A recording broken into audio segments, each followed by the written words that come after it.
নমস্কার, আমি অধ্যায়। তোমরা শুনছো তোমাদের প্রিয় চ্যানেল থ্রিলারল্যান্ড। আজকের গল্পটা শুরু করার আগে কাশ্মীরের পেহেলগাঁওতে ঘটে যাওয়া পাকিস্তানি সন্ত্রাসী হামলায় নিহত সকল নিরীহ মানুষ ও তাদের পরিবারের প্রতি আমাদের গভীর শ্রদ্ধা ও সমবেদনা জানাতে চাই আমরা সবাইকে। তাই নিহতদের উদ্দেশ্যে 10 সেকেন্ড নীরবতা পালন করার আহ্বান জানানো হচ্ছে।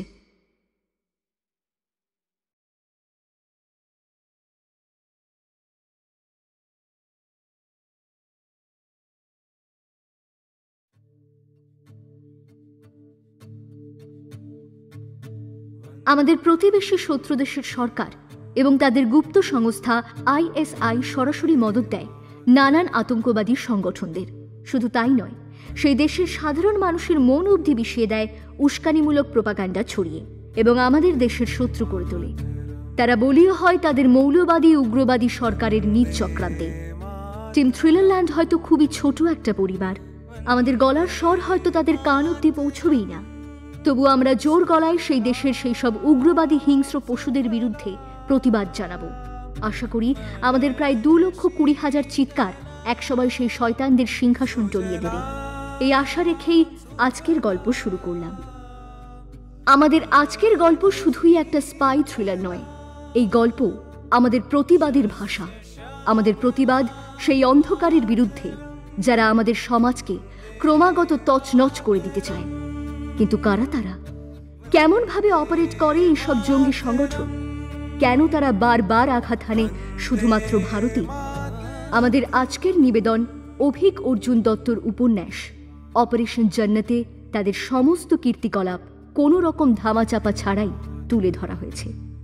আজকের উপন্যাসটি আমরা নিয়েছি বুকলুক পাবলিশিং থেকে প্রকাশিত লেখকের যুযুধান বইটি থেকে।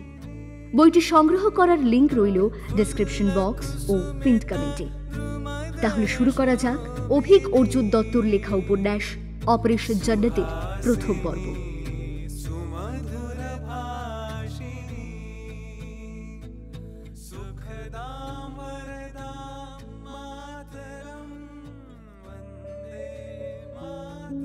করাচি, পাকিস্তান, নভেম্বর 2016।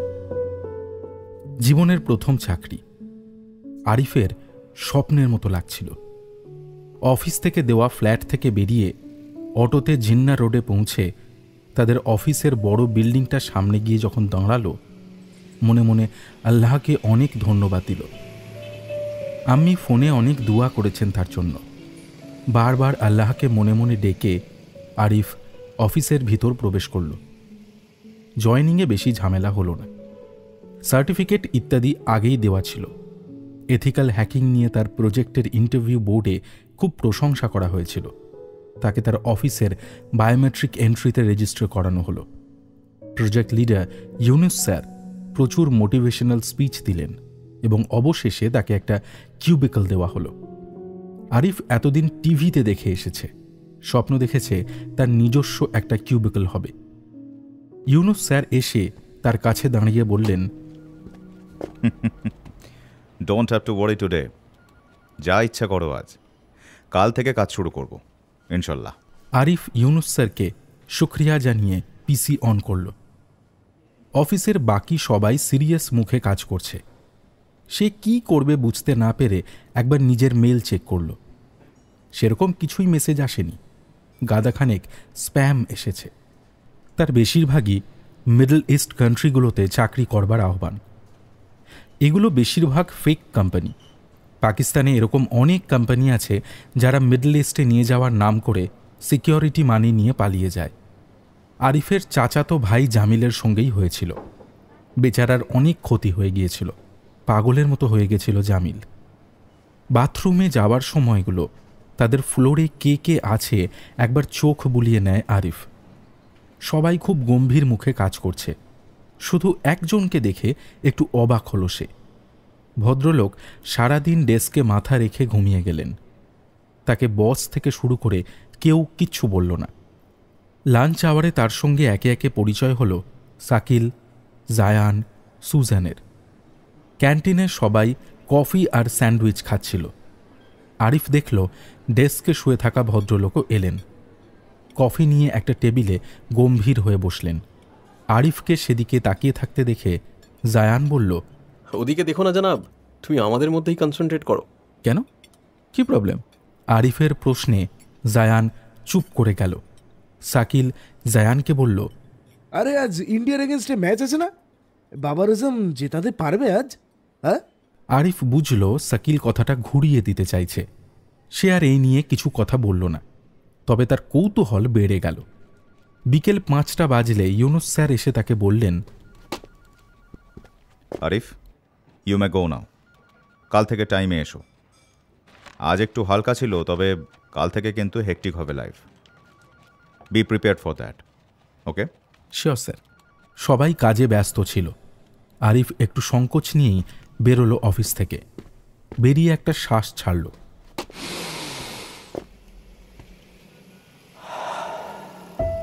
একটা দিন গেল, তার অফিসের প্রথম দিন। আম্মি আব্বুকে ফোন করে বলে দিতে হবে সবকিছু ভালোই ভালোই হয়ে গেছে। কথাটা ভাবতে না ভাবতেই সে দেখল সেই ডেস্কে ঘুমানো ভদ্রলোকও অফিস থেকে বেরোলেন। সে রাস্তায় দাঁড়িয়েছিল অটোর জন্য। দেখল একটা বিরাট বড় মার্সিডিজ এসে ভদ্রলোককে তুলে নিয়ে চলে গেল। আরিফ অবাক হল, তার র্যাঙ্কেই কাজ করা একটা লোক মার্সিডিজের মালিক, আবার কোনো কাজও করেন না। অদ্ভুত তো। একটু ভেবে সে হাল ছেড়ে দিল। কি দরকার প্রথম দিনেই এত কিছু ভেবে? সে রাস্তা দিয়ে হাঁটতে শুরু করল। রাস্তাঘাটের দোকানগুলোতে লোক গিজগিজ করছে। ইন্ডিয়া পাকিস্তান ম্যাচ চলছে, ডে নাইট ম্যাচ, ওয়ানডে।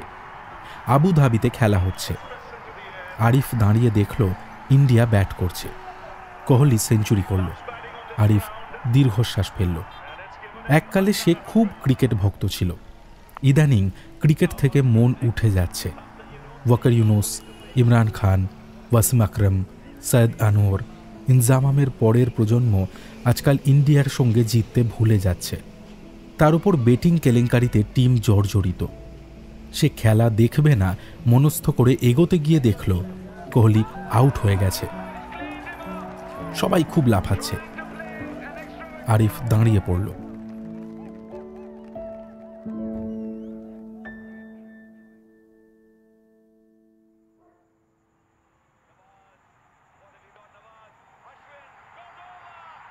রাত 11টা। পাকিস্তান হেরে গেছে। তেতো মুখে আরিফ টিভি বন্ধ করল। তার উচিতই হয়নি খেলাটা দেখা। পরোটা কিনে এনেছিল, খেলো না। এক গাদা কোল্ড ড্রিঙ্ক খেয়ে শুয়ে পড়ল। পাকিস্তান হারলে তার মন ভালো থাকে না, খুব খারাপ লাগে। তাদের ছোটবেলাতেও একটা কন্টেস্ট হতো ইন্ডিয়ার সঙ্গে খেলা হলে। আজকাল সেটাও হয় না। যে ফ্ল্যাটটা তাকে কোম্পানি থেকে দিয়েছে সেটা 16 তলার, সে 14 তলায় থাকে। ব্যালকনিতে গেলে আরব সাগর দেখতে পাওয়া যায়। কাল এসে খুব মজা পেয়েছিল, আজ সব কেমন বিস্বাদ লাগছে। দিনটাই নষ্ট করে দিল। সে খেলা দেখবে না মনস্থ করেও শেষমেশ দেখল, আর তাতে এই হাল হল। এপাশ ওপাশ করে মাঝরাতে গিয়ে ঘুম এলো তার। ঘুম ভেঙে দেখল অনেক সকাল হয়ে গেছে। ঠিকঠাক না খেয়েই অফিসে দৌড়াল। ইউনুস স্যার তাকে বেশ কিছু কাজ দিলেন। আগের দিন যথার্থই বলেছিলেন ভদ্রলোক। আরিফ মাথা তুলতে পারল না সারাদিন। শুধু বাথরুম যাওয়ার সময় একবার দেখল সেই ভদ্রলোক একইভাবে ডেস্কে ঘুমাচ্ছেন। তবে লাঞ্চ টাইমে আর কাউকে কিছু জিজ্ঞেস করল না আরিফ। চুপচাপ খেয়ে এসে কিউবিকলে বসল। এদিন বেরোতে বেরোতে 7টা বাজল তার। ক্লান্ত লাগছিল। জায়ান বাইক নিয়ে যাতায়াত করে। তাকে বলল, তুমি আয়াত টাওয়ার্সেই থাকছো তো? চলো ড্রপ করে দিই তোমাকে। আরিফ আর কিছু বলল না। জায়ান তাকে নিয়ে বিচের ধারে গেল। দুজনের বন্ধুত্ব হতে বেশি সময় লাগল না। জায়ান লাহোরের অভিজাত পরিবারের লোক। এককালে তারা ইন্ডিয়ার অমৃতসরে থাকত। পার্টিশনের সময় এদেশে চলে আসে। জায়ানের খালাতো বোনের সঙ্গে তার বিয়ে হবে খুব সামনেই। খোলা মনের ছেলে জায়ান। গড়গড় করে অনেক কথাই বলে গেল। সমুদ্রের হাওয়া দিচ্ছে। বিচ চত্বরে বসতে বেশ লাগছিল। আরিফ করাচি থেকে আরও দূরে ইরান বর্ডারের কাছে একটা গ্রামে থাকে জানার পর জায়ান খুব উৎসাহ নিয়ে বলল, তোমার গ্রামে নিয়ে যাবে? বর্ডারের কাছে থাকো, অসুবিধা হয় না? তার উপর বালুচিস্তানে, ইয়া আল্লাহ, অসুবিধা তো হবেই। অতটাও কাছে নয়, অনেকখানি দূরে। আমাদের গ্রামে তো অত কিছু নেই, তবে হালত যে খুব ভালো তাও নয়। আমার পড়াশোনা সব টাকা রাঁচিতে, এবার ধীরে ধীরে ফ্যামিলিকেও নিয়ে আসব। বর্ডারের কাছে যারা থাকে তাদের অনেক সমস্যায় পড়তে হয়, বুঝতেই পারছো।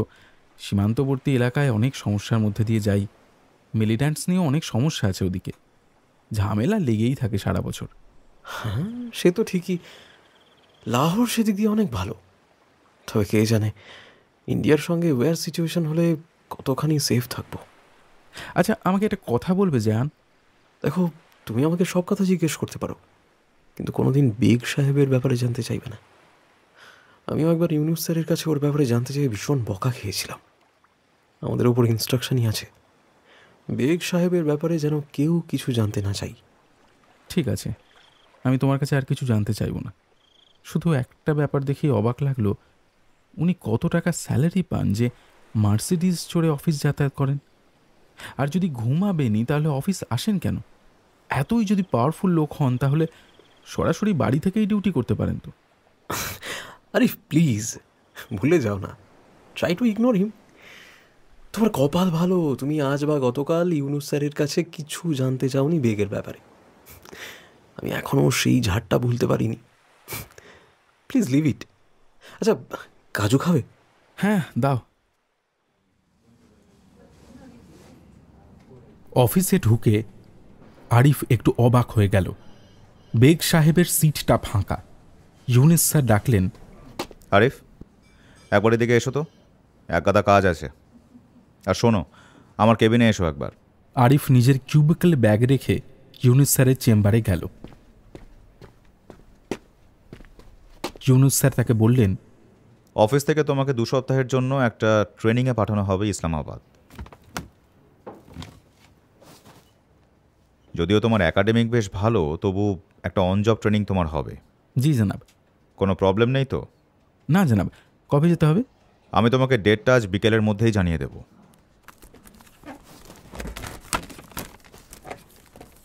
আর খান ব্রাদার্সের এই ফাইলটা দেখতে থাকো, ব্রিফ করবো আর কিছুক্ষণ পরেই। আরিফ ইউনুস স্যারের কেবিন থেকে বেরিয়ে কিউবিকলে এসে ফাইলটা দেখতে শুরু করল। কিছুক্ষণ পর অফিসের একজন তার কিউবিকলে এসে বলল, তোমায় ডাকছেন। কে? লোকটা তাকে চোখ দিয়ে ইশারা করল। আরিফ দেখল বেগ সাহেব দাঁড়িয়ে আছেন। সে অবাক হলো। ওকে। সে কিউবিকল থেকে বেরিয়ে বেগ সাহেবের কিউবিকলের দিকে হাঁটার সময় স্পষ্ট বুঝতে পারল গোটা ফ্লোরের সবাই তাকে কৌতূহলী চোখে দেখছে। খানিকটা অস্বস্তি হলো তার। তবু সে বেগ সাহেবের কাছে গিয়ে পৌঁছালো। বেগ সাহেব তাকে দেখে চেয়ার থেকে উঠে দাঁড়িয়ে বললেন, ফলো মি। হতবম্ব আরিফ বেগ সাহেবের পেছন পেছন হাঁটতে শুরু করল। বেগ তাকে ব্যালকনিতে নিয়ে গেলেন। কফি? না স্যার। কেন, লজ্জা লাগছে? আরিফ হাসল। বেগ কফি মেশিন থেকে 2 কাপ কফি নিয়ে এসে আরিফের হাতে দিয়ে বললেন, তুমি বালোচের লোক, তাই না? আপনি কি করে জানলেন?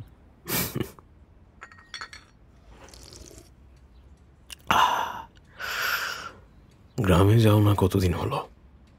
অনেক দিন হয়ে গেছে। কেন যাও না? পড়াশোনা করে এখানেই চাকরির জন্য ব্যস্ত হয়ে পড়লাম, যাওয়া হয়নি ওই জন্যই। ইঞ্জিনিয়ার হয়ে কি লাভ? তা যদি দেশের কোনো কাজেই না লাগলো, আমাদের মানুষের কোনো কাজে না লাগলো, কি লাভ? আমাদের মানুষ বলতে? আফগানিস্তানে আমেরিকান আর্মি যেটা করেছে সেটাকে তুমি সাপোর্ট করো। আরিফ বুঝতে পারল না এই প্রশ্নটা তাকে কেন করা হলো। সে বলল, কোনো মানুষই তো সমর্থন করতে পারে না, খুব বাজে কাজ হয়েছে।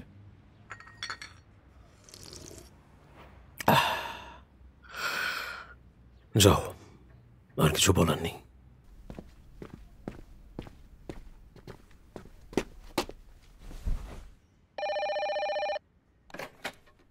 আরিফ, একবার এদিকে এসো তো। আরিফ, তুমি খান ব্রাদার্সের ফাইলটা আমায় দিয়ে যেও। ওটাতে এখন কোনো কাজ করতে হবে না। আর শোনো, আমি তোমাকে একটা চিঠি আর অ্যাড্রেস দিচ্ছি।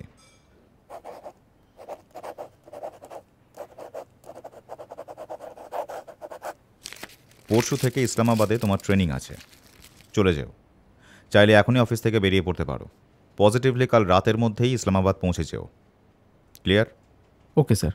গুড। আমি ক্যাশিয়ারকে বলে দিচ্ছি, তোমার টাকার ব্যবস্থা হয়ে যাবে। ইসলামাবাদে গিয়ে কোনো রকম প্রবলেম ফেস করলে আমাকে ফোন করে নেবে।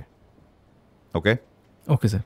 ইউনুস স্যারকে খান ব্রাদার্সের ফাইলটা দিয়ে নিজের কিউবিকলে গিয়ে চুপ করে বসল আরিফ।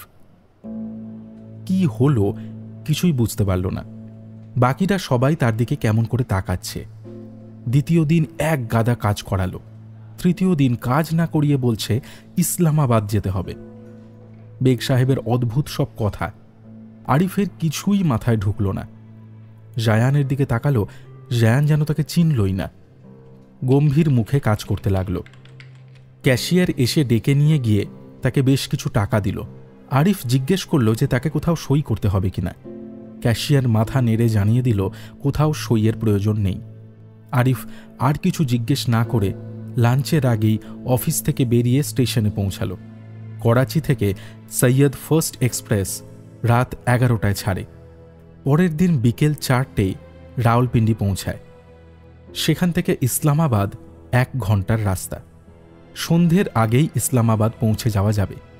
আরিফ ঠিক করল রাতেই রওনা দেবে। সে ফ্ল্যাটে গিয়ে গোছগাছ শুরু করে দিল।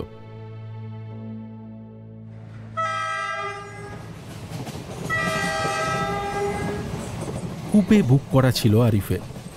দুজনের এসি কুপে দ্বিতীয়জন এলো না। আরিফ খুশি হল।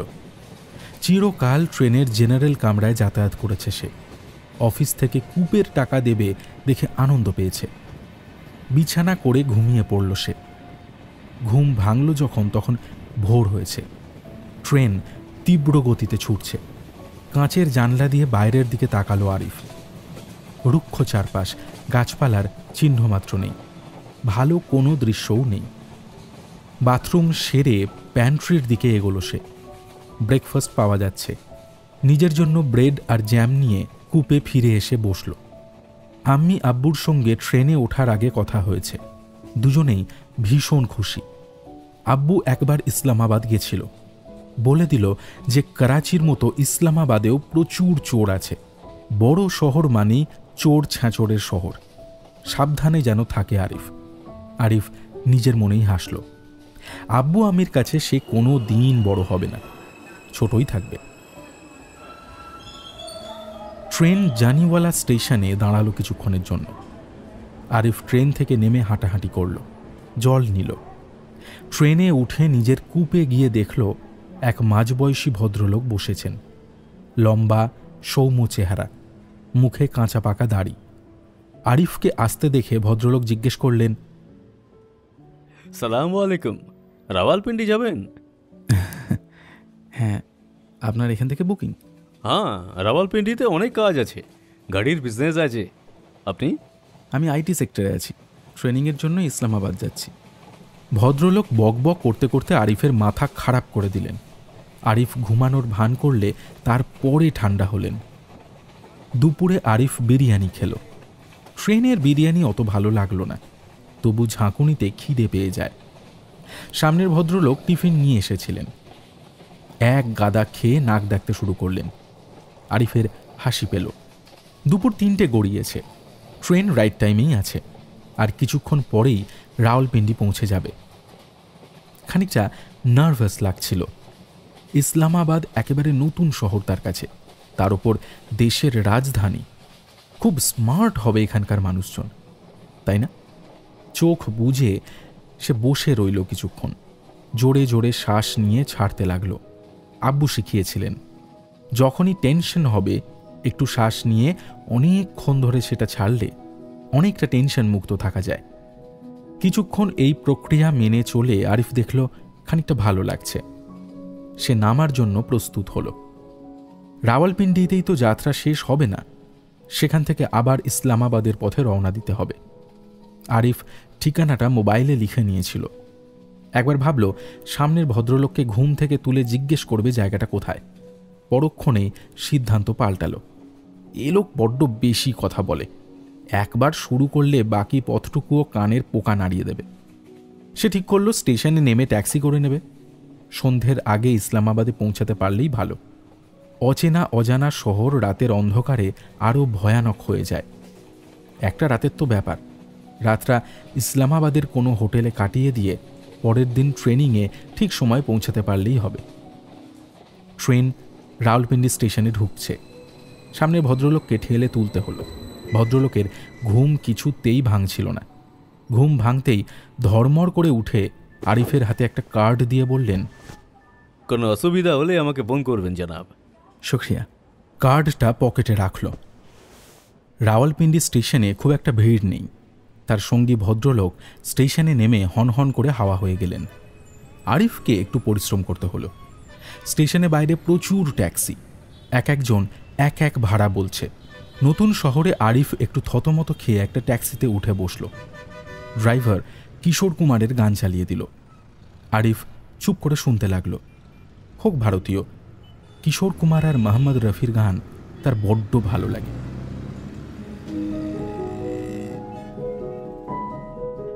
ইসলামাবাদে হোটেল পেতে অসুবিধে হলো না আরিফের। রাওয়ালপিন্ডির ট্যাক্সি ড্রাইভার লোকটাই তাকে একটা খুব ছোট্ট সুন্দর হোটেলে নিয়ে গেলেন। পৌঁছাতে সন্ধে 7টা বাজল।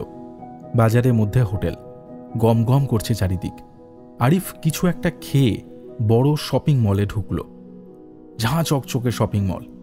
এদিক সেদিক ঘুরে তার মনে পড়ল তার একটা জুতো কেনা দরকার। সে একটা দোকানে ঢুকে জুতো কিনল। মলের ফুড কোর্টে ফ্রেঞ্চ ফ্রাই আর কোল্ড ড্রিঙ্ক খেল। আরও বেশ কিছুক্ষণ এদিক সেদিক করে হোটেলে রাতের দিকে ফিরে দেখল ইউনুস স্যার ফোন করছেন। ধরল সে। সালাম স্যার। পৌঁছে গেছো তো সাই সালামত? জি জনাব, হোটেলেই আছি এখন। কাল সকালের দিকে বেরিয়ে জায়গাটা ঠিক খুঁজে নেব। বহুত বড়িয়া। ভালো করে ট্রেনিং করো Arif.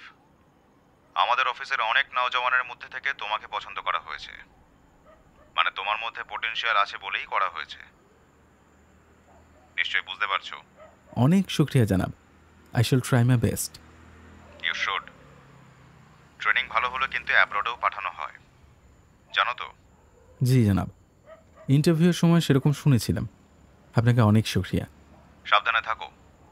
B intelligent, be brave. Bye, good night. ফোনটা রেখে আরিফ ঠোঁট উল্টালো। ব্রেভ হওয়ার কি আছে? অদ্ভুত কথা। সে রাতে আর সে কিছু খেল না। ফ্রেঞ্চ ফ্রাই আর কোল্ড ড্রিঙ্কেই পেট ভরে গিয়েছিল।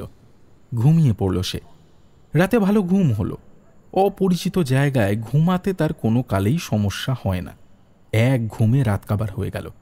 ভোরে উঠে স্নান সেরে নিল সে। হোটেল থেকে বেরিয়ে একটা ট্যাক্সিওয়ালাকে ঠিকানা দেখিয়ে দিয়ে বলল, এই ঠিকানায় যেতে হবে জানাব। কত দূর হবে এখান থেকে? ওই ধরুন না, ঘন্টাখানেক লাগবে। উঠে বসুন। আরিফ ট্যাক্সিতে উঠল। ট্যাক্সিওয়ালা গাড়ি স্টার্ট দিয়ে বলল, আপনি কি ব্যবসা করেন নাকি? না, কেন বলুন তো? ঠিকানা তো খুরশিদ মার্কেটের। তা ওখানে আপনাদের ড্রাই ফ্রুটের একটা পাইকারি বাজার আছে, তাই ভাবলাম আর কি। না জনাব, আমি আইটি কোম্পানিতে চাকরি করি। ওই ঠিকানায় আমার ট্রেনিং আছে। ট্রেনিং? খুরশিদ মার্কেটে কিসের ট্রেনিং হয়? সেটা তো গিয়ে জানা যাবে জানাব, আমি তো কিছুই চিনি না। ট্যাক্সিওয়ালা বুঝদারের মতো মাথা নাড়ল। ইসলামাবাদ বেশ সাজানো গোছানো শহর। করাচির মতো গিজগিজে নয়, প্ল্যান করে তৈরি করা। আরিফের বেশ ভালো লাগছিল। একটা ঘিঞ্জি বাজার মতো জায়গায় গাড়ি থামিয়ে ট্যাক্সিওয়ালা বলল, নিন জনাব, আপনার খুরশিদ মার্কেট এসে গেছি। আরিফ অবাক হলো। চারিদিকে গিজগিজ করছে দোকান। এটা দেখে কোনো অফিস পাড়া বলে মনেই হচ্ছে না। Alter technology, 13 Mahmud road. মোবাইলে ঠিকানাটা দেখে আরিফ এগোল। রাস্তায় যেসব লোক ছিল তারা প্রথমে মাহমুদ রোড চিনতেই পারল না।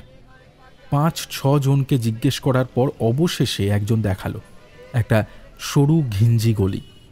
গলিতে ঢুকে খানিকটা এগোনোর পর একটা ছোট্ট দোকান দেখতে পেল। দর্জির দোকান। একজন বৃদ্ধ লোক বসে কাঁচি দিয়ে কাপড় কাটছে। আরিফ অবাক চোখে সেটা দেখে বুঝল কোনো ভুল হয়েছে। ফোন রিং হয়ে গেল। ইউনুস স্যার আর ফোন ধরলেন না। কয়েক সেকেন্ড দাঁড়িয়ে থেকে আরিফ বৃদ্ধ দর্জিকেই জিজ্ঞেস করল, চাচা, এখানে অল্টার টেকনোলজির অফিস কোথায় আছে? বৃদ্ধ সেলাই থামিয়ে ফেজ টুপি খুলে কয়েক সেকেন্ড চুপ করে তার দিকে তাকিয়ে আবার সেলাই করতে শুরু করল। আরিফ আর একবার ইউনুস স্যারকে ফোন করল। ফোন এবার সুইচড অফ। কি করবে বুঝতে না পেরে বৃদ্ধর দোকানের পাশে একটা মশলার দোকানে একটা লোক বসেছিল। তাকে জিজ্ঞেস করল, জানাব, এখানে অল্টার টেকনোলজির অফিস কোথায় বলতে পারবেন? সে লোক তার দিকে তাকিয়ে বৃদ্ধ দর্জির দিকে আঙুল বাড়ালো। হয়তো সে নিজে জানে না। এরপর আরিফ বৃদ্ধকে আবার জিজ্ঞেস করল, চাচা, দোকানের ভেতরে ঢুকে একটা সিঁড়ি আছে, সিঁড়ি দিয়ে নিচে নেমে যাও। আরিফ খুব অবাক হলো, কিন্তু বৃদ্ধের কথা অমান্য করল না। বৃদ্ধকে পাশ কাটিয়ে দোকানের ভিতরে ঢুকল। খুব কম পাওয়ারের একটা বাল্বের আলোয় বাস্তবিকই একটা সিঁড়ি চোখে পড়ল। আরিফ সিঁড়ি ধরে নামল। বেশ খানিকটা নামার পর একটা দরজা দেখল। ইতস্তত করে দরজাটা ধাক্কালো সে। ধাক্কানোর সঙ্গে সঙ্গে এক যুবক এসে দরজা খুলে দিল।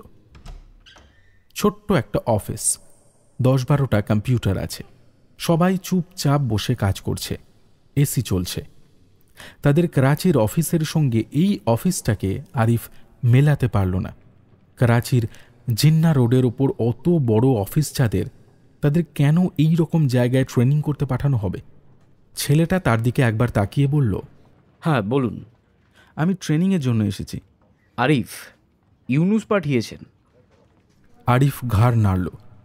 ছেলেটা একটা চেয়ার এনে দিয়ে বলল, ঠিক আছে, বসুন। আরিফ চেয়ারে বসল। ছেলেটা একটা কম্পিউটারে বসে পড়ল আবার। আরিফ চুপ করে বসে রইল। কয়েক মিনিট পর দর্জি চাচা ঘরের মধ্যে প্রবেশ করে তার দিকে তাকিয়ে বলল, ফলো মি। চাচার মুখে ইংরেজি শুনে সে আরও অবাক হয়ে গেল। চাচা তাকে নিয়ে একটা ছোট্ট ঘরে প্রবেশ করল। বসো। আরিফ বসল। চাচা পকেট থেকে একটা মোবাইল বের করে তার দিকে এগিয়ে দিয়ে বলল, দেখো। আরিফ কিছু না বুঝেই মোবাইলটা হাতে নিল। মোবাইলে একটা ছবি ছিল। সেটা দেখেই তার হাত থেকে ফোনটা পড়ে গেল। সে লাফিয়ে উঠে বলল, হে কি? তোমার আম্মি আব্বু বালোচের ইন্ডিয়া সাপোর্টেড বিচ্ছিন্নতাবাদীদের হাতে আজ একটু আগে শহীদ হয়েছেন। ওরা এসেছিল মুখে কালো কাপড় দিয়ে। তোমাদের গোটা গ্রাম শেষ করে দিয়ে গেছে ওরা। আরিফ মেঝেতে বসে পড়ল।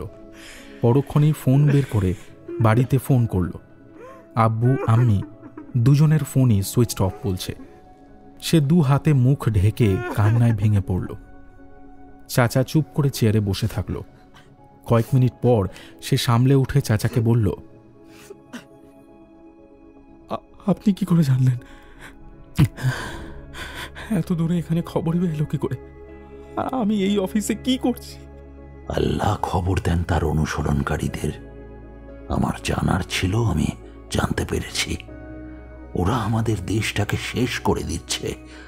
আমরা প্রতিশোধ নেব না আরিফ মিয়া? আরিফের দু চোখ বেয়ে আবার জলের ধারা গড়াতে শুরু করল। সে আর উত্তর দিতে পারল না। আরিফকে একজন এসে একটা থালায় কাজু আর আখরোট দিয়ে গেল। আরিফের মাথা কাজ করছিল না। চাচা তাকে মেঝে থেকে তুলে চেয়ারে বসিয়েছে।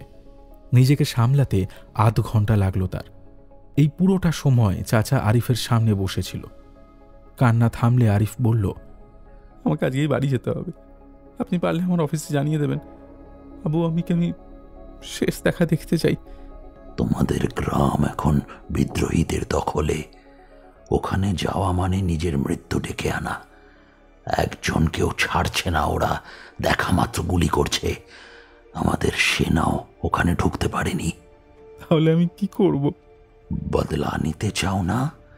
বাবা মার খুনিকে মারতে চাও না? চাই।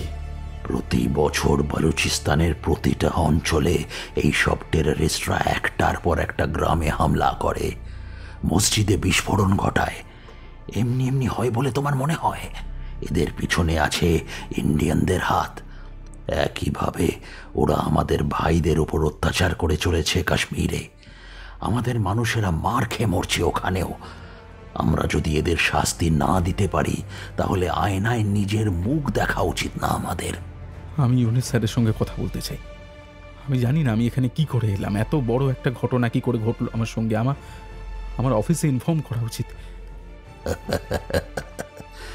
বেশ, কথা বলো। ল্যান্ডলাইন থেকে ফোন করলো চাচা। তার দিকে রিসিভার এগিয়ে দিয়ে বলল, নাও কথা বলো। আরিফের ভীষণ ক্লান্ত লাগছিল। সে কোনো রকমে কাঁপা কাঁপা হাতে ফোনটা ধরতে পারল। ওপাশ থেকে ইউনুস স্যারের গলার স্বর ভেসে এলো, হ্যালো স্যার, আমি আরিফ বলছি। তুমি পৌঁছে গেছো? স্যার, আমি আব্বু। জানি তোমাদের গ্রাম এখন বালুর জঙ্গিদের দখলে। স্যার, আমার কি এখানেই ট্রেনিং ছিল? অ্যাড্রেসটা ভুল ছিল না তো? একদম ঠিক অ্যাড্রেস পাঠিয়েছি তোমায়। চাচা যা বলেন সেইভাবে চলো, অনেক উন্নতি করবে। Best of lakh. আরিফ চাচার দিকে ক্লান্ত মুখে তাকিয়ে বলল, ট্রেনিং কবে শুরু হবে আমার? আজ, এখন থেকে। চাচা উঠে দেওয়াল আলমারিটাকে গায়ের জোরে ঠেলল। সঙ্গে সঙ্গে দেওয়াল সরে গিয়ে সেখানে একটা কাঁচের দরজা এসে গেল। আরিফ দেখল একটা বিরাট ঘরে অসংখ্য লোক কাজ করছে। চাচা বলল, দরজা পেরিয়ে চলে যাও। আরিফ স্খলিত পায়ে কাঁচের দরজাটা ঠেলল। দরজা খুলে গেল। আরিফ দরজা পেরিয়ে ঘরটায় প্রবেশ করা মাত্র চাচা আলমারিটা আগের জায়গায় নিয়ে গেল। চমকে পেছনে ফিরল আরিফ। দেওয়ালটা আবার আগের মতো হয়ে গেছে, কিন্তু এ যেন এক আশ্চর্য জায়গা। ঘিঞ্জি বাজারের মধ্যে দর্জির দোকান পেরিয়ে সে একটা বড় ঘরে চলে এসেছে, যে ঘরে নাকি প্রবেশ করতে হয় কোনো এক আলমারি সরিয়ে। প্রবল শোকের মধ্যেও আরিফের অবাক লাগছিল। এরকম জায়গা থাকতে পারে ইসলামাবাদে, এটাই তো সে কোনোদিন কল্পনা করেনি। একজন মধ্যবয়সী লোক যেন মাটি ফুঁড়ে তার সামনে এসে দাঁড়িয়ে হাত বাড়িয়ে দিয়ে বলল, welcome to ISI. Arif ISI শুনে অবাক হয়ে হাঁ করে লোকটার দিকে তাকিয়ে রইল। আরিফ আহমেদ খান, গ্রাম আজমানাবাদ, বালুচিস্তান, ওয়েস্ট পাকিস্তান। ফাদার উসমান খান, মাদার আমিনা খান, রাইট? মধ্যবয়স্ক লোকটা তাকে একটা চেয়ারে বসিয়ে প্রশ্নটা ছুঁড়ে দিল, রাইট। আমার সম্পর্কে এত কিছু জানলেন কি করে? লোকটা তার দিকে হাত এগিয়ে দিয়ে বলল, সিট ডাউন প্লিজ।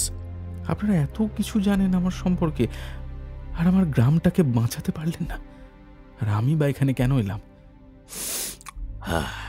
তোমার ক্ষোভ থাকাটা স্বাভাবিক আরিফ। সমস্যাটা হলো ওয়েস্ট বালুচিস্তানে আমাদের ফুল কন্ট্রোল নেই এই মুহূর্তে। ইন্ডিয়া আমাদের টেরোরিজম গ্রুপগুলোকে সাপোর্ট দিচ্ছে। তোমাকে যখন আমরা আমাদের কাজের জন্য পিক করেছিলাম তখনও জানতাম না এই অ্যাটাকটা হবে। ওরা একেবারে অতর্কিতে আজ সকালে তোমার গ্রামটাকে আক্রমণ করেছে। আমাদের কিছু করার ছিল না। এটা সম্পূর্ণভাবে কাকতালীয় যে তুমি আজ এখানে এলে আর আজই ঘটনাটা ঘটল।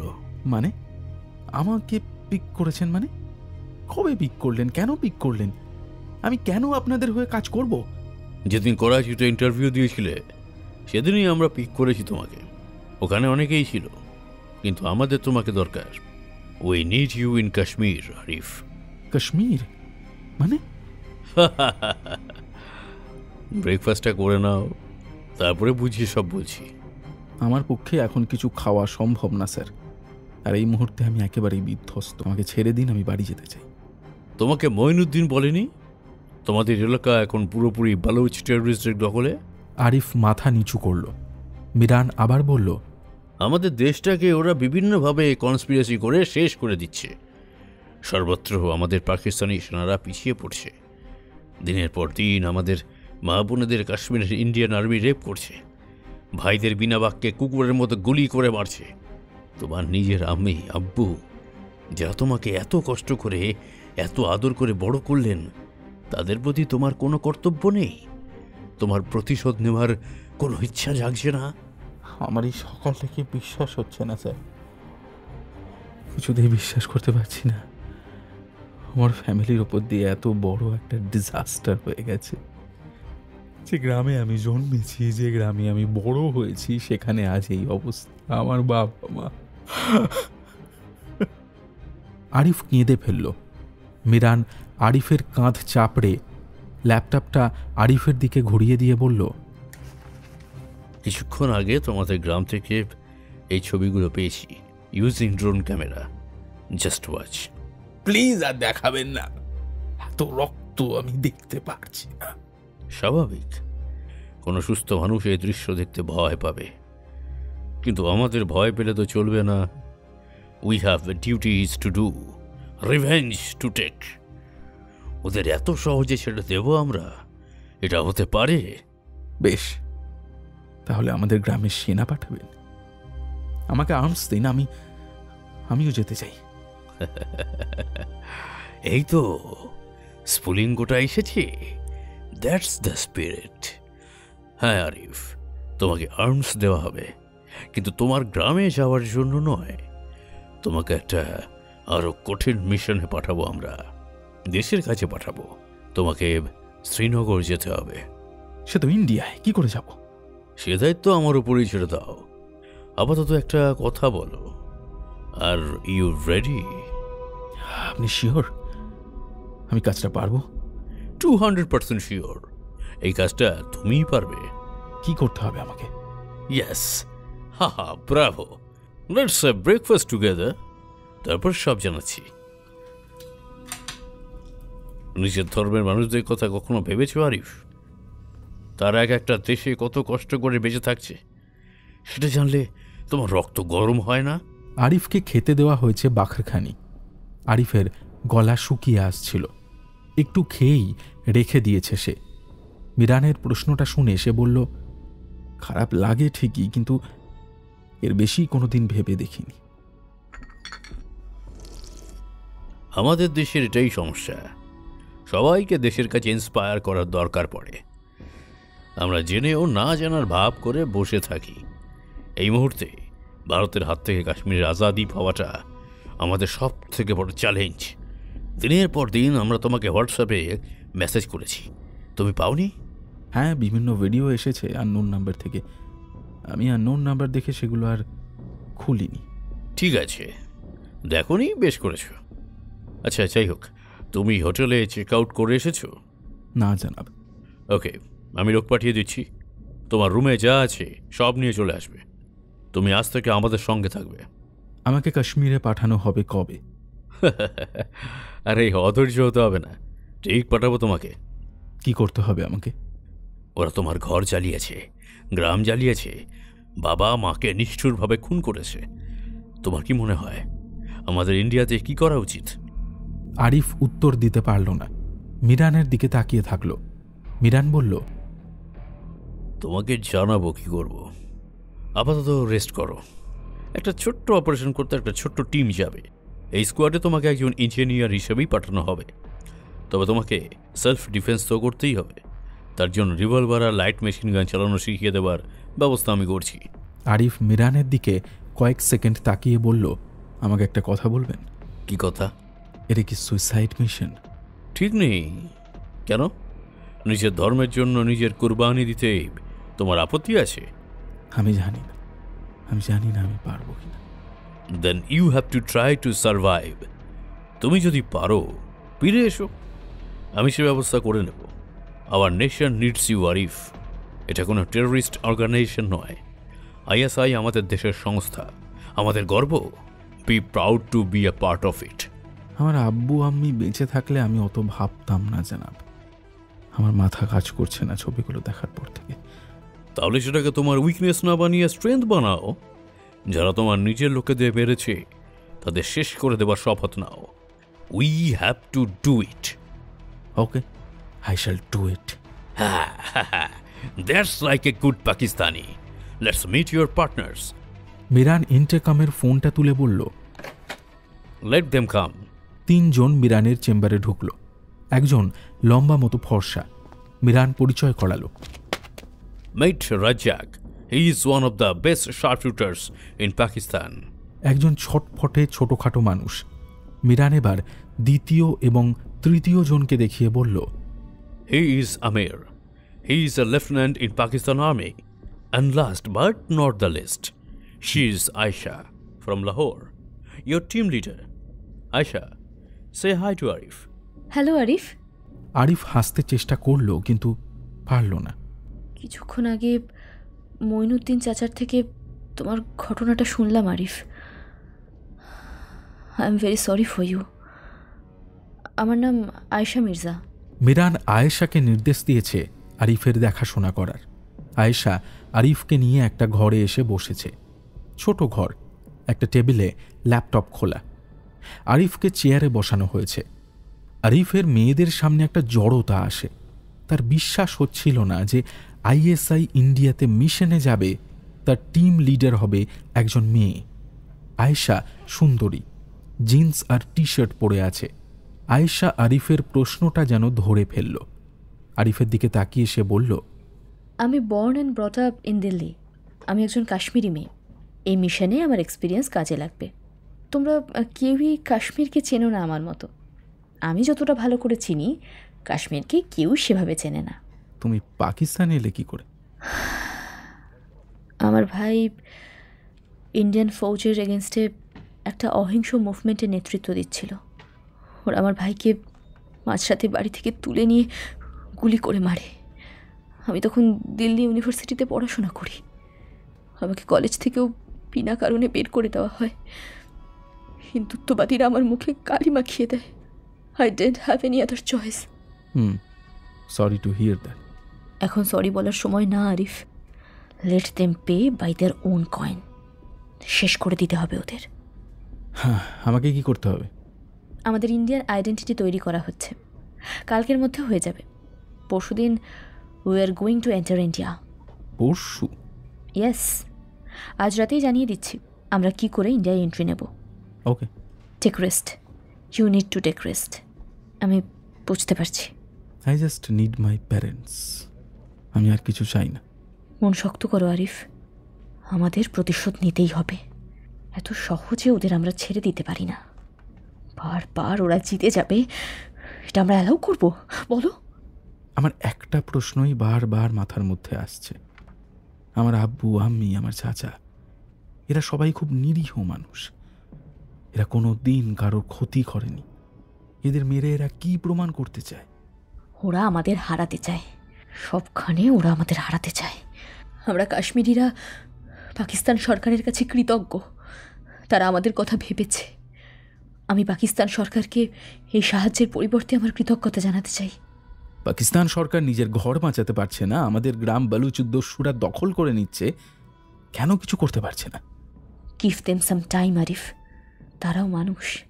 তুমি দেখবে এই সব কত্তারদের পাকিস্তান আর্মি কুকুরের মতো মেরে দাঁড়াবে। শুধু একটু সময় দাও তাদের। আমাদের দেশের একাংশ ইন্ডিয়ানদের হেল্প করছে। তাদের আগে আইডেন্টিফাই করি, দেখবে তারপরে আর কোনো অসুবিধা হবে না। একটা দিনে আমার সব কিছু এলোমেলো হয়ে গেল। আমাকে যেখানে বসে থাকতে হবে আজ 24 ঘন্টা আগেও ভাবতে পারিনি। আল্লাহ পাক যা চান আমাদের দিয়ে তাই করিয়ে নিচ্ছেন আরিফ। আমরা তার একজন অনুসরণকারী আর আজ্ঞা বহনকারী চাকর ছাড়া কিছুই নই। আমিও কোনোদিন ভাবতে পারিনি পাকিস্তান আমাদের মতো কাশ্মীরিদের দুহাতে বরণ করে নেবে, আমাদের জিহাদের জন্য প্রয়োজনীয় সরঞ্জাম সরবরাহ করবে। সবাই তো আমাদেরই বরাবর দোষ দিয়ে যায়, আমাদের দমন করে যায়, কিন্তু ইন্ডিয়ানরা কখনো আম কাশ্মীরিদের ব্যাপারে ভাবেনি। তারা আমাদের মানুষ বলেই মনে করেনি। আমরা কেন ছেড়ে দেব? আমরা উত্তর দেবই তাদের, ছাড়ব না। আমাকে একটু একা থাকতে দেবে প্লিজ? আমি অন্য কিছু ভাবতে পারছি না। Okay Arif, I can understand. Take your time. Ayesha ঘর থেকে বেরিয়ে গেল। আরিফ কয়েক সেকেন্ড চুপ করে থেকে কান্নায় ভেঙে পড়ল।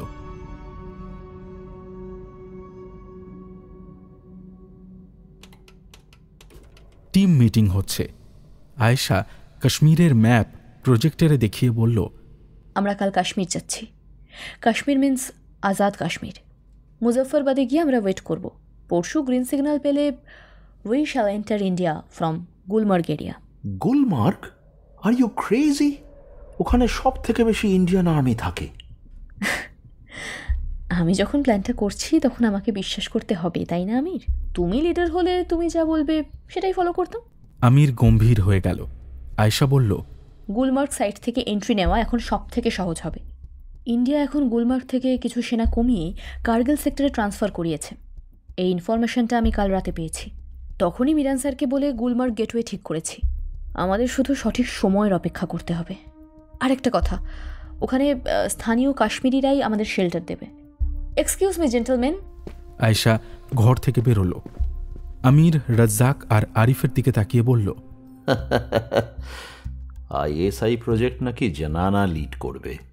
এদের মাথা খারাপ হয়ে গেছে। আমাদের সবাইকে মেরে ফেলবে এই অরত। রাজ্জাক বলল, ঠিক আছে, স্টে কুল। ও যা প্ল্যানই করুক, লাস্ট ডিসিশন তো মিরানই নেবে। কত চিন্তা করছো কেন? চিন্তা করছি কারণ কাশ্মীরে ঢুকে যাওয়ার পর এর কথা শুনে আমাদের চলতে হবে। তখন আনাপ শনাপ ডিসিশন নেবে আর আমাদের সমস্যায়। আমিরের কথা শেষ হবার আগেই আয়েশা রুমে ঢুকে বলল, হ্যাঁ, তো যেটা বলছিলাম, আফটার এন্টায়ারিং কাশ্মীর আমাদের ওখানে ওয়েট করতে হবে ফার্দার ইনস্ট্রাকশনের জন্য। তখন কি করতে হবে সেটা তখন বলে দেবো। আমির চোখ মুখ শক্ত করে বসে রইল। মিরান দরজা নক করে বলল, may I come in? Sure জনাব। কাল তোমরা মুজফ্ফরবাদে যাচ্ছ, সব ব্যবস্থা করে ফেলেছি। ইন্ডিয়ান পাসপোর্ট সহ জরুরি ডকুমেন্টস ওখানেই দিয়ে দেওয়া হবে।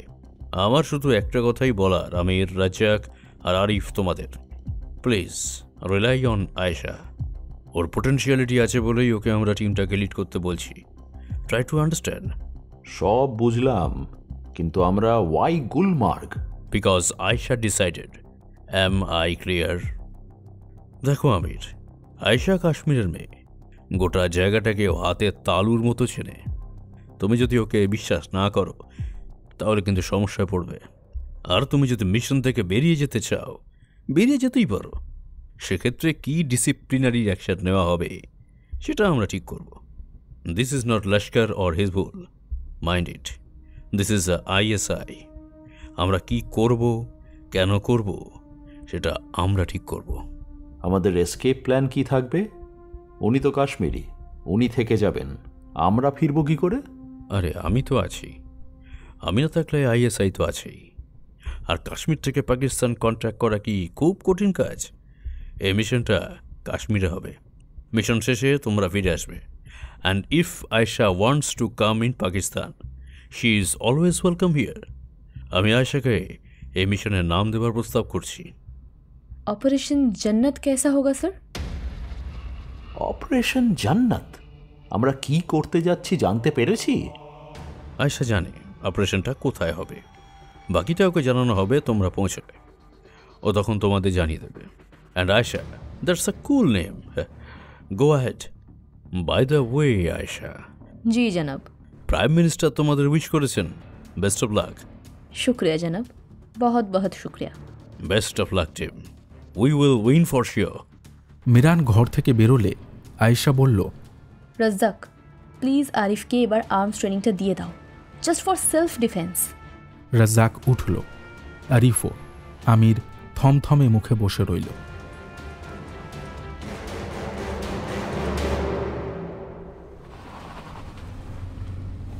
ভোর 5টা। বেশ শীত আছে। একটা ছোট গাড়িতে তারা মুজফ্ফরাবাদের উদ্দেশ্যে রওনা দিল। আরিফ গাড়ির পেছনের সিটে বসে, তার একপাশে রাজ্জাক আর একপাশে আয়েশা বসেছে, সামনে আমির।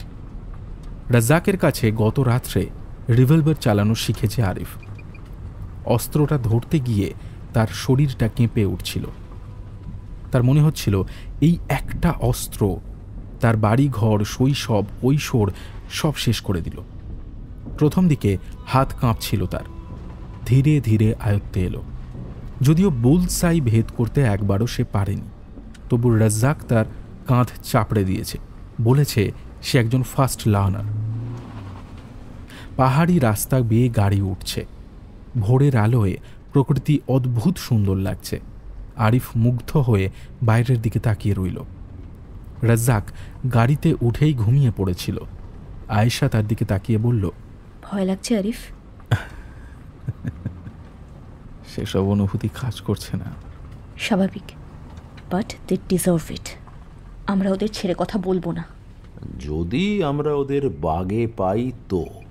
আমির মিয়া, তুমি একটু বেশি চিন্তা করছো বলে মনে হচ্ছে না?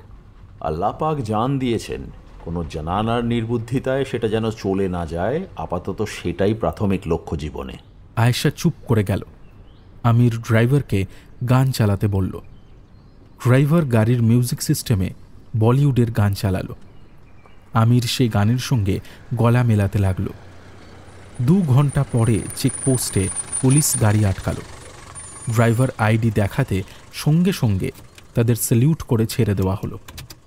রাজ্জাক ঢুলতে ঢুলতে আরিফের গায়ের মধ্যে পড়ে যাচ্ছিল। আরিফ রাজ্জাককে তুলে বসিয়ে দিল আবার। সরি। ঠিক আছে, শুধু সোজা হয়ে ঘুমাও। রাজ্জাক হেসে চোখ বন্ধ করল। আরিফ রাতে ঘুমাতে পারেনি। যখনই চোখ বন্ধ করছে আব্বু আম্মির মুখ দুটো চোখের সামনে ভেসে উঠছে। কিছুতেই সে বিশ্বাস করতে পারছিল না যে এইভাবে সব শেষ হয়ে গেল। বুকের ভেতর একটা অব্যক্ত হাহাকার সারা রাত তাকে তাড়া করে বেরিয়েছে। গাড়িতে খানিকটা ক্লান্তিতেই চোখ বন্ধ হয়ে এলো তার। ঘুম ভাঙল একটা ঝাঁকুনিতে। রাস্তা খুব খারাপ। গাড়ি নীলম ভ্যালি পার হচ্ছে। চারিদিকে অপূর্ব সুন্দর প্রকৃতি। আব্বু আম্মির সঙ্গে ঠিক হয়েছিল যে তারা কাশ্মীর ঘুরতে আসবে খুব তাড়াতাড়ি। সে কথা মনে পড়তে আরিফের চোখে জল চলে এলো। আয়েশা দেখল সেটা। Are you okay? জি ঠিক আছে। বেশি ভেবো না, সব ঠিক হয়ে যাবে। অনেক কষ্টে কান্না সামলালো আরিফ।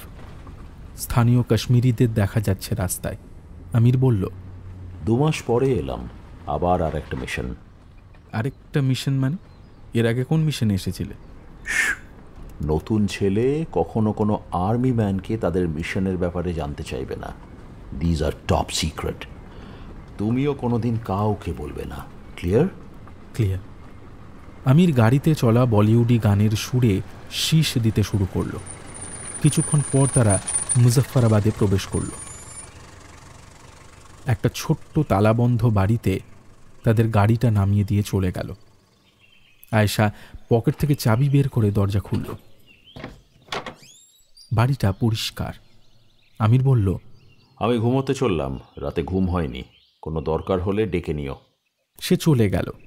ডাইনিং টেবিলের ওপর টি ব্যাগ, ইলেকট্রিক কেটলি, চিনি সব সাজানো। আয়েশা বলল, টি আমি বানিয়ে দিচ্ছি। Thank you Arif. রাজ্জাক সোফাতেই শুয়ে পড়ল।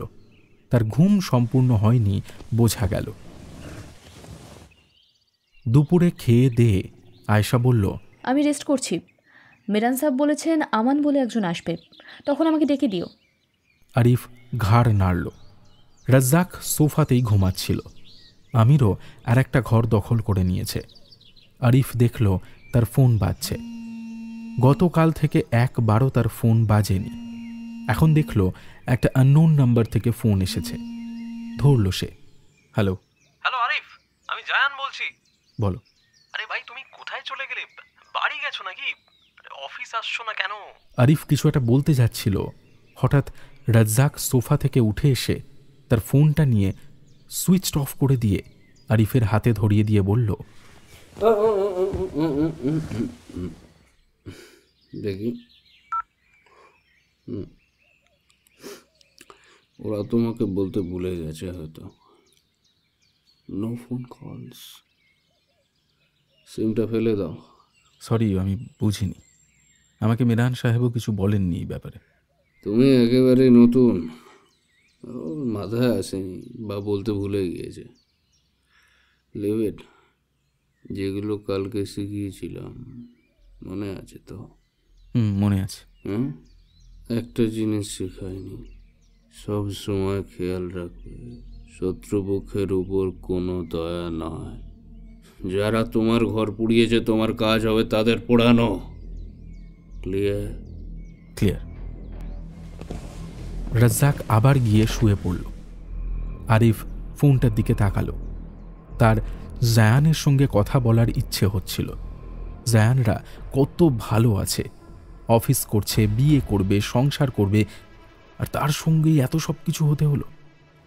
মাঝে মাঝে তার ভয় হচ্ছে। পরক্ষণেই চোয়াল শক্ত করছে খানিকটা জোর করেই। ঠিকই তো, যারা তার আব্বু আম্মিকে মেরেছে তাদের সে কেন ছেড়ে দেবে? ছেড়ে দেওয়ার তো কোনো প্রশ্নই ওঠে না।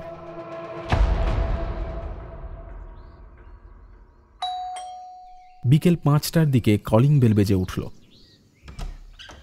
আরিফ দরজা খুলল। একজন ছোটখাটো চেহারার লোক তার দিকে তাকিয়ে বলল, মিরান স্যার পাঠিয়েছেন, খবর দিন ম্যামকে। আসুন, ভেতরে আসুন। লোকটা চারিদিক দেখে ঘরে ঢুকে বসল। রাজ্জাক উঠে বসেছে।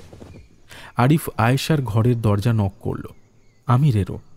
আয়েশা বলল, সালাম আলাইকুম, আপনি আমান? জি।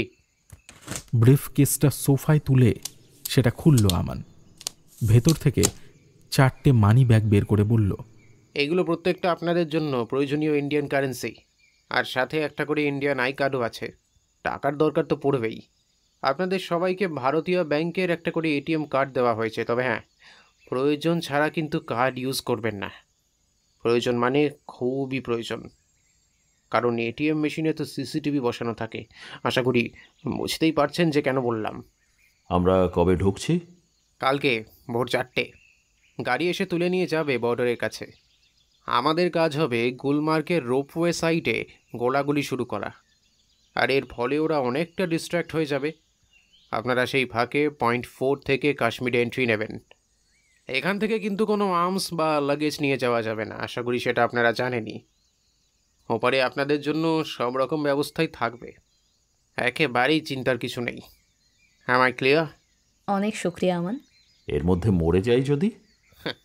পাকিস্তান আপনাকে মনে রাখবে জনাব, আপনি শহীদ कहलाবেন। কারো মনে রাখার দরকার নেই আমাকে, শুধু বলুন বাঁচবো তো। 200% জনাব, এটা এই নাচিসের ওয়াদা। যাকি, এবার আমি আসি।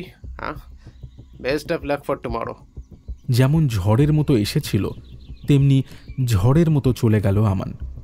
আমির আয়েশার দিকে তাকালো। তাহলে তোমার জেদি ঠিক থাকলো? বিলিভ মি আমির, আমি মরে গেলেও তোমাকে মরতে দেব না। খুশি? কি যে করছো আমি কিছু বুঝতে পারছি না। এই এন্ট্রিটা সেফ হবে না। হবে, চিন্তা করো না। কাল এই সময় আমরা শ্রীনগরে, নিশ্চিন্ত থাকো। ওকে, তাই হোক। আয়েশা আরিফের দিকে তাকিয়ে বলল, আমার কাছে ঘুমের ওষুধ আছে, আমার এখনো প্রয়োজন হয়, তুমি চাইলে তোমাকে দিতে পারি। না, দরকার নেই। রাজ্জাক উঠে ফ্রিজ খুলল। এক গাদা কোল্ড ড্রিঙ্ক ফ্রিজে। আমির ও আয়েশা চাইল, শুধু আরিফ চাইল না।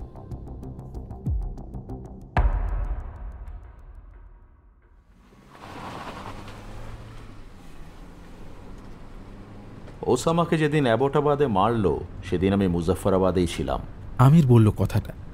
পাহাড়ি রাস্তা দিয়ে গাড়ি ছুটছে। মুজাফফরাবাদ থেকে রাস্তা এখনো খারাপ হওয়া শুরু করেনি। আরিফ চুপ করে বসে আছে। ভোর 3টে তুলে দিয়েছে তাদের আয়েশা। তৈরি হয়েছে সবাই।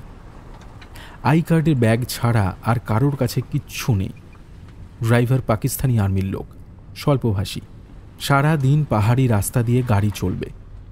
নিয়ন্ত্রণ রেখার কাছে পৌঁছে তারা মিরানকে ফোন করবে। রাজ্জাক হঠাৎ করে আমিরের প্রত্যুত্তরে বলল, আর আমি ছিলাম লাহোরে। লাহোরে কি কাজ করছিলে?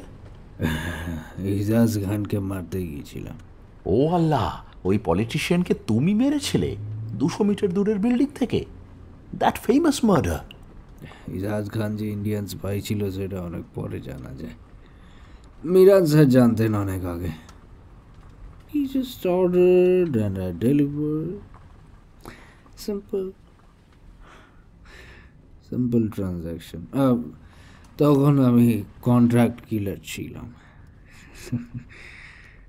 আমার হিটলিস্টেও মন্দ না। ইন্ডিয়ান আর্মির এক মেজরকে গলা কেটে মেরেছিলাম।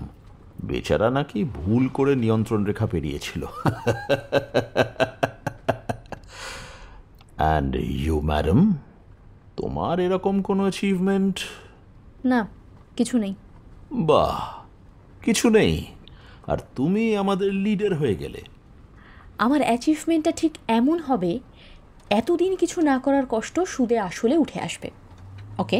আমির ঘাড় ঘুরিয়ে আয়েশার দিকে তাকিয়েছিল। ঘাড় সোজা করে রাস্তায় নজর দিয়ে বলল, দেখা যাবে। ফিলহাল আমাদের ঠিকঠাক বর্ডার পার করে দিতে পারলেই অনেক মেহরবানি হবে তোমার। ইন্ডিয়ান আর্মি আমাকে পেলে ছাড়বে না।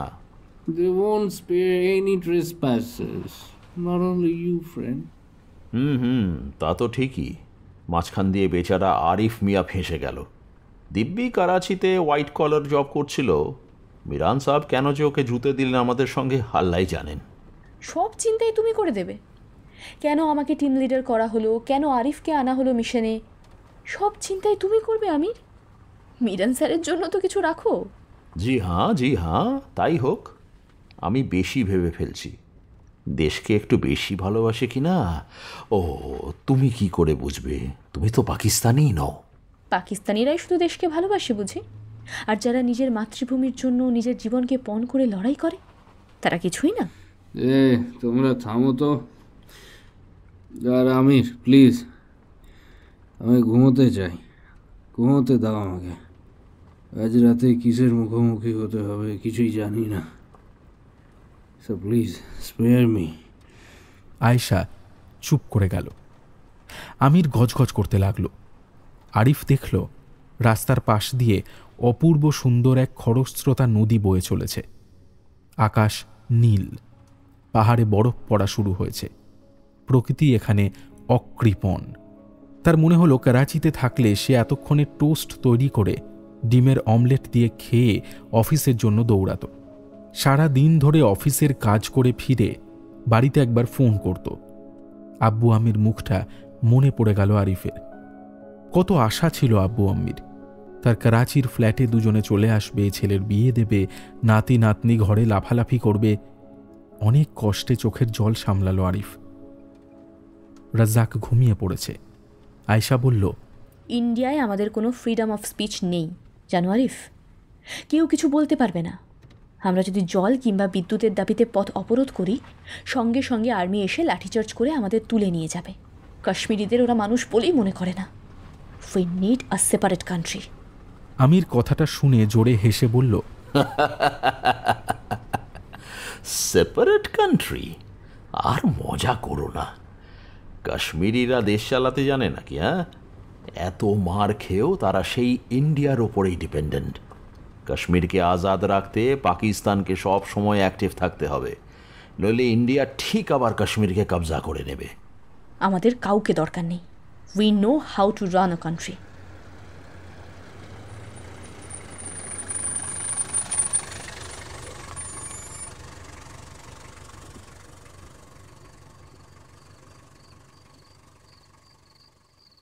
সন্ধ্যা 6টা। তারা গুলমার্গ বর্ডারের কাছে পাকিস্তানি বেস ক্যাম্পে পৌঁছেছে। পাকিস্তানি ক্যাম্পের commander in chief Hossain Anwar আয়েশার কাছে এসে বলল, আমরা ড্রোন অ্যাক্টিভেট করে দিয়েছি। পয়েন্ট 4-এ এখনো ইন্ডিয়ান আর্মি আছে। কিছুক্ষণের মধ্যেই আমরা রোপওয়ে লক্ষ্য করে ফায়ারিং শুরু করে দেব। এখন যুদ্ধবিরতি চলছে, ওরা এক্সপেক্ট করবেই না। পয়েন্ট 4-এ ওদের লোক কমে গেলেই আমরা আপনাদের পাঠিয়ে দেব। ওনাদের লোক থাকবে আমাদের সঙ্গে? থাকবে। আমরা বর্ডার পার করিয়ে দেব, চিন্তা করবেন না। আমাকে একটা লাইট মেশিন গান দেওয়া যায়? না, কোনো আর্মস তো দেওয়া যাবে না। মিরান সাহেব আপনাদের বলেনি? বলেছেন। ঠিক আছে, আপনি যেভাবে বলবেন সেভাবেই হবে। আমরা প্রিপারেশন নেওয়া শুরু করছি। হুসেন চলে গেলে আয়েশা মিরান সাহেবকে ফোন করে রিপোর্ট করল। প্রচণ্ড শীত পড়া শুরু করেছে। তারা ভারী কিছু পরেনি। ভারী পোশাকে দৌড়াতে অসুবিধে হবে।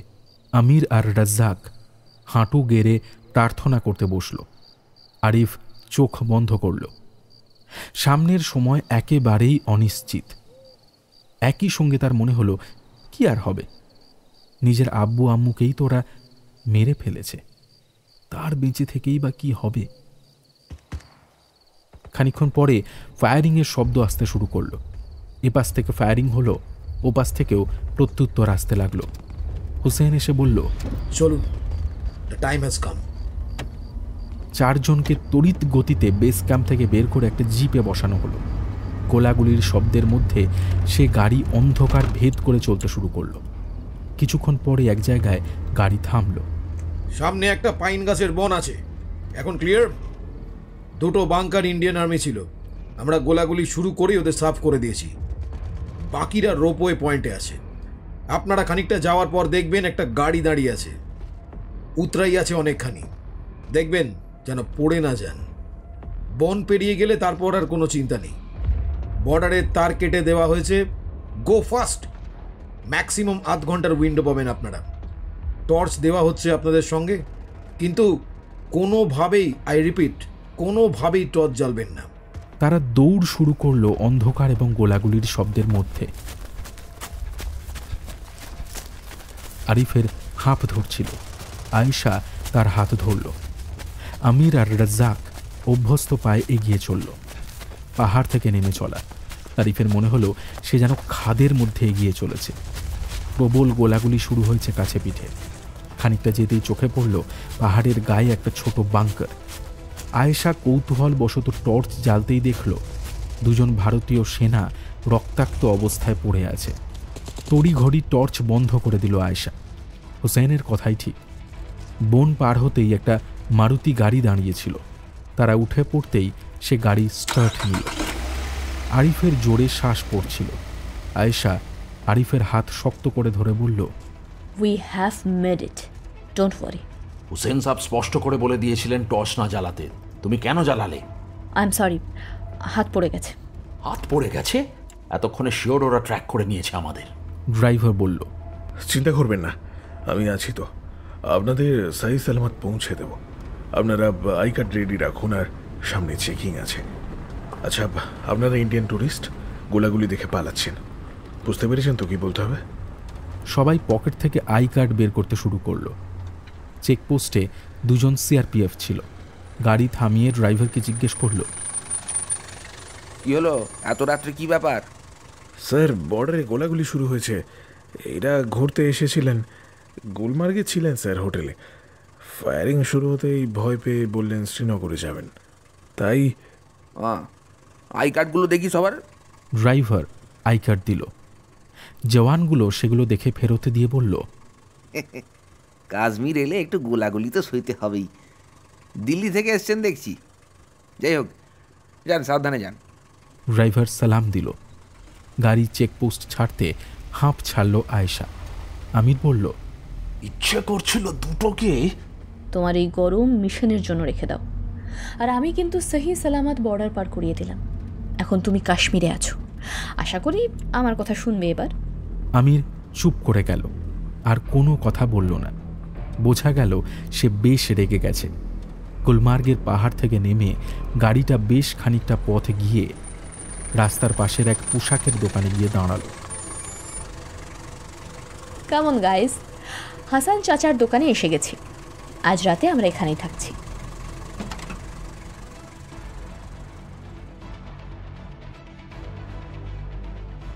শুনছিলে অভিক অর্জুন দত্তর কলমে অপারেশন জান্নাত উপন্যাসের প্রথম পর্ব। দ্বিতীয় পর্বের লিঙ্ক পেয়ে যাবে এই ভিডিওর পিন্ড কমেন্টে ও ডেসক্রিপশন বক্সে। চলো তাহলে দেখা হচ্ছে উপন্যাসের দ্বিতীয় পর্বে।